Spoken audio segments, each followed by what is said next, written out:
I am Ankit Khesari Lal to ग्राम चंदा माहीपुर जिला Raebareli post चतुर परगना रोका मोबाइल नंबर 638 90 611 71। गाने के लिए संपर्क करें भोजपुरिया गायक अंकित प्रजापति गायक।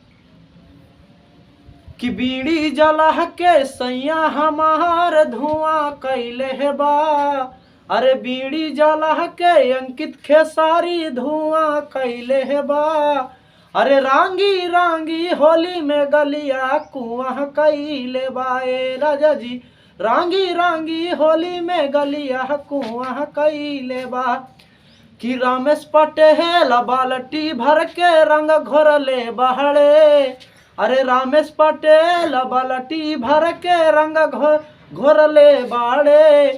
कि मिलबू जाना गाली में तो हरा रंग दी है दोनों गाले, भैया हो मिलबू जे तू गाली में रंग दी है तो हरा ही गाल। कि रमेश पटेल बीड़ी जला के धुआं कैले है बा, अरे रमेश पटेल बीड़ी जला के धुआं कैले बा, अरे रांगी रांगी होली में गलिया के कुआं कैले बा।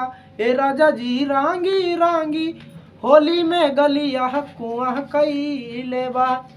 कि दिल ना लगई हा फिर जाने आई हा, कि अब जा जा जा जा जा जा जान भूला जई हा, कि अब जा जा जा जान भूला जई हा जान।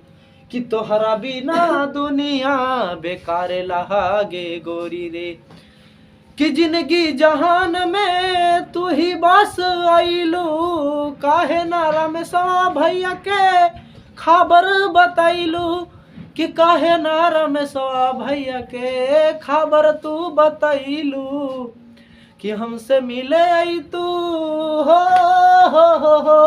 हो, कि हमसे मिले आई तू जान फोनवा लगई तू, कि अब जा जा जा जान भूला जई हा।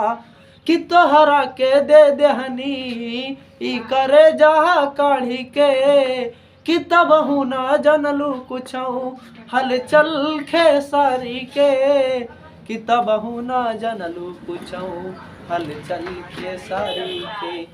कि जहर ले आई हा अरे रमेश पटेल के पियई हा, कि अब जा जा जान जा जा जान भूला जई हा। कि अगर मोहब्बत गम पे हावी ना होता तो खुदा की कसम हमारा रमेश पटेल इतना शराबी ना होता जान। कि तेरे गम में जिया करेंगे जान, अगर याद आई तो पिया करेंगे जान।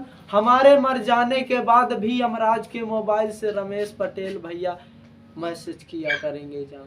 कि अगर मोहब्बत प्यार पे हावी ना होता तो खुदा की कसम अंकित शराबी ना होता। कि तेरे गम में जिया करेंगे, अगर याद आई तो पिया करेंगे, हमारे मर जाने के बाद भी रमेश पटेल भैया याद किया करेंगे।